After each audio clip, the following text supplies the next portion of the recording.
ही में जारी QS best cities ranking के अनुसार शिक्षा की गुणवत्ता के साथ साथ रहने के खर्च के मामले में दुनिया का सबसे किफायती शहर इससे घोषित किया गया है। इसका उत्तर हो जाएगा नई दिल्ली। प्रतिष्ठित क्यूएस छात्र रैंकिंग में दुनिया भर के शहरों का मूल्यांकन किया गया है। हालांकि समग्र रैंकिंग में लंदन और सियोल शीर्ष पर है, लेकिन जब बात केवल अफोर्डेबिलिटी की आती है तो भारत की राजधानी नई दिल्ली को दुनिया में पहला स्थान मिला है। मोस्ट अफोर्डेबल आप देख सकते हो लिखा हुआ है। इस सूचकांक की ओवरऑल रैंकिंग में भारतीय शहरों में मुंबई को 96 और नई दिल्ली को 109वां स्थान मिला है।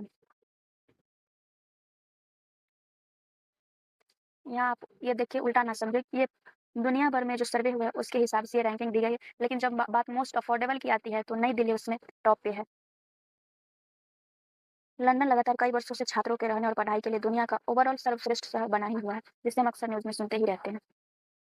डीआरडीओ ने चांदीपुर उड़ीसा के एकीकृत परीक्षण रेंज से हाल ही में किन 2 बैलिस्टिक मिसाइल को और लद्दाख में आकाश प्राइम एयर डिफेंस सिस्टम का सफल परीक्षण किया है।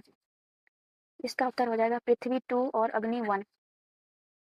सामरिक बल कमांड, जिसे स्ट्रेटेजिक फोर्सेस कमांड, और डीआरडीओ ने उड़ीसा तट से कम दूरी की मारक क्षमता वाली बैलिस्टिक मिसाइल पृथ्वी 2 और अग्नि 1 का सफल उपयोगकर्ता परीक्षण किए।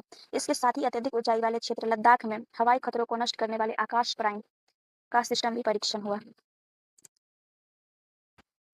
एक्स्ट्रा फैक्ट में हम देख लेते हैं, भारत के एकीकृत निर्देशित मिसाइल विकास कार्यक्रम, जिसे हम IGMDP कहते हैं, एकीकृत निर्देशित integrated guided missile development programme के तहत 5 मुख्य मिसाइल विकसित की गई थी, जिसे हम पटना कोड से याद रख सकते हैं।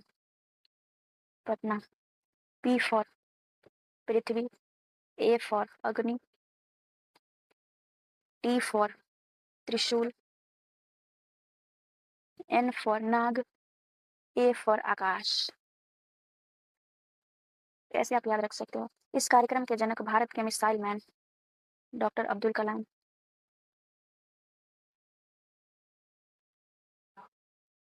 साहब थे।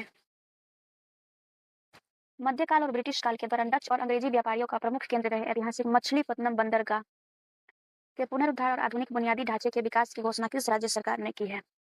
इसका उत्तर हो जाएगा आंध्र प्रदेश।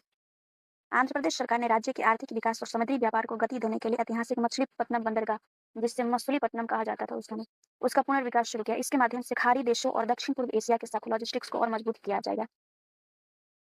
मछलीपट्टनम से हम एक और फैक्ट ध्यान में रख सकते हैं कि मछलीपट्टनम अपनी विशिष्ट कलमकारी पेंटिंग, कलमकारी पेंटिंग और सूती वस्त्र के ऐतिहासिक व्यापार के लिए दुनिया